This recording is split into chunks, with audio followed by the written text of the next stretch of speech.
Hong Kong's Special Administrative Region is battling with the fifth wave of COVID-19 outbreak. On Wednesday, it reported 6,000 cases, and the daily infections reached 2-year high. Hospitals and isolation centers are running in full capacity. We are all very concerned about the situation in Hong Kong. So in today's Talk It Out, I have Nixie Lam, the legislator to the Legislative Council of Hong Kong, joining us to update us about the situation in Hong Kong. So Nixie, welcome.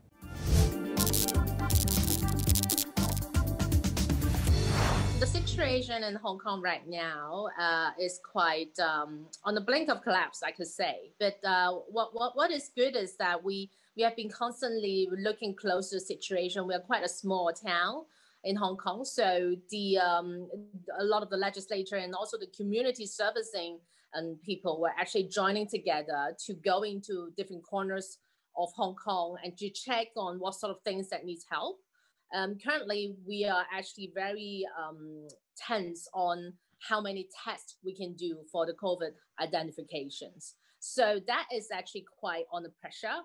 What happened is before you see a lot of people lining up outside of those testing centers, not only on the vaccination center, but it's mostly on the testing center because we have some building were being blocked and then they need to do tests. That is quite difficult because we do have not enough health specialists and so trying to facilitate the amount. But what happened is it's really good that the central government actually sent down help. Previously, we can only do about 100,000 tests per day. It went up to 200,000 and then now 300,000, which is a great help. As you mentioned, one of the things is the hospital is at the brink of collapse. We have too many patients trying to send them in, and then we don't have enough bed. So as one of the member of the DAB legislator, we actually jointly sent about 7 letters over time to write down details on which corner of the society needs help. What happened is yesterday we were having 3 consecutive days of meetings on policy address commentators. But on top of that, I mentioned at the end of my speech on that they have to tackle on the issues on the people that was waiting outside of the hospital, because that is totally unacceptable. And we do need some of the flexibility on tackling this issue, because this is something that never happened before. We need more flexibility rather than going through bureaucratic procedures on some of the things. You also mentioned earlier a group of epidemiologists from the Chinese mainland was sent to Hong Kong to help. And they are the epidemiologists. They have the experience fighting COVID-19 in Wuhan.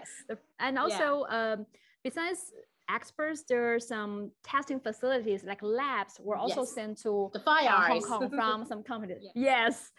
So that will facilitate the testing process. And I mean, to what extent do you think the help from the Chinese mainland can help to ease the whole situation in Hong Kong? Well, it's a hold on. First of all, people are frustrated. We know how many capacity we have in Hong Kong. So we couldn't do anything with ourselves. To be honest, it's just impossible. What happened is we are not going to go on community immunity the strategy. It's big no, because we are not going to see anybody die. We will not accept that kind of strategy in Hong Kong. And hence, we see the situation outbreak like that. People didn't expect so, and then what we can do? The mainland, our motherland actually step in to say we're gonna help on a full on.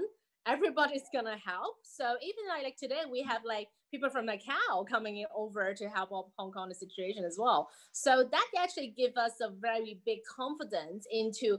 I think one of the main thing is people are actually frustrated about the vegetable supplies before a few days ago, because there's some COVID confirmations of testing positive on the drivers. Cross-border drivers. So then they have some frustration on whether we're gonna have veggies, and people ran out to buy veggies, and it doesn't cause any good for the society, because it's some fear running around. So the central government actually come out to guarantee the supplies for food and produce and things like that. So at least we don't need to worry about the supplies of that. And on top of that, we know that this thing will be tackled tackled and the whole management, because I think having expertise in helping the situation is very vital. Because in Hong Kong, we don't have sort of experience. It's impossible to know which way would be the best way. So if people have experience can step in to say, well, let's pick on this road to tackle this issue because we know we have the experience, we know how to tackle, and let's do it. And then everybody have a big direction and goal. Everybody have to go to actually make a zero. The zero strategy is going to be there forever. We're not going to see anybody die. So what happened is, like for us, legislator, we're trying to push the government. We know we have a lot of supporters from the community side. We have some of the former district council. We have some current district councillors. They're still working in the community. They know what is the main situation those people are actually facing. And then we can actually through that communication loop, we can tackle all the issues. So we're actually doing like that. But of course, we're not as managed as the mainland Chinese, like sort of like organized.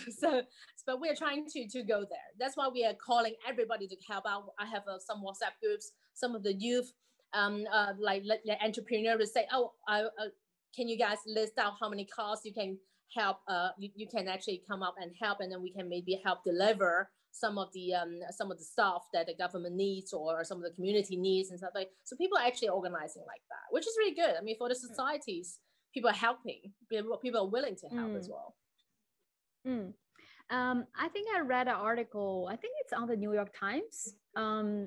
They are basically saying the fifth wave.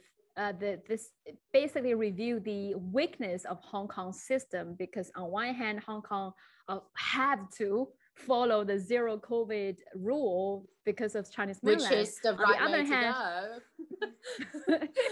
Yeah, and on the other hand, they're saying they have to follow, but then they're unable to follow because they don't have the mobility, the experience, and to provide either testing or food for the communities. And also deep down, they think citizens just don't trust the government to have all the testing, to contact tracing apps, because it's a lot of people doesn't. Yeah. I think well, I think that they are like jumping and dancing because they think they're right, and then they're happy about what has been happening in Hong Kong, which is not good. Same as what's been happening in 2019. We are having black mobs around town. They're like, I do have reporters asking me, are you guys happy? Because they're using violence now, so now you can blame the violence. That kind of mentality, you know. Same for this sort of questions and situation. Like, I got so pissed off like last time. I was like, no, I'm a Hong Kong citizen. Why would I be happy because like people are burning things around town? I mean, seriously. Like, you know, right? Yeah. So that is what has to be mentioning for some Western media was trying to portray is something that they're willing to say and they're willing to portray to their own citizens. But to be honest, the people in Hong Kong are getting more and more united. A lot of people are unwilling to take vaccine before because they think, because it's so safe in Hong Kong, there's 0 cases for so many months. I'm just lazy. I don't want to go. I do have friends like that. Now they all ran out to the vaccine centers and stuff like that. So, I mean, you can't wake up the dumps and you can't wake up the people that pretend to be asleep. That is the situation. But the thing is, a lot of people already realize on how what is the real situation are, and we are never that worried. We are not on our own. What happened in 2019 shows that the motherland was always backing us. And especially on COVID situation, we know that they have the expertise and we know that they could provide help. What happened is we've been urging the government, why don't you ask for help a bit earlier? we were trying to say, because, I mean, a lot of people are tired of social distancing, and Chinese New Year is really a big thing. And people are going out for partying, family gathering. And then we was like, no, we sort of like, we can predict what will happen. So why don't we be more tough and then like right before the Chinese New Year? But then well, the government doesn't listen, and look at how we are right now. But anyway, we're not going to go worse as in like accepting everybody died and things like that. No, we're not going to take that strategy. Only because the Western countries didn't do well doesn't mean that everybody will be following them. I mean, like you can't say, okay, oh, this is because we can't do it. It is impossible. That's why what you're doing is wrong. Look at mainland China. My friends been already off their mask going around. Sometimes we see video clips that they make on TikTok. My husband was like, you don't need to wear a mask. Why are we still wearing masks? Well, that is the real situation, because you're doing like a have and have mentality. But now, at the blink of collapse, everybody sort of realized, I mean, some of the people are still not very happy with the government before that. They sort of like finally realized that while mainland China is really doing good for us, I mean, they came to help. They're not only doing like saying beautiful stories online and things like that. I mean, what are they gonna help? I mean, seriously, like writing to say, oh, this is the failure of so and so. Are you helping? If you're not helping, then shut up. Seriously. Thank you, Nixie. I hope you guys can win this battle with COVID-19. Yes, and win this very soon. Sure. Yes. Yeah, all the patients can recover, and you guys' life will get back to normal very soon. Thank you. Yeah. Thank you. Bye-bye.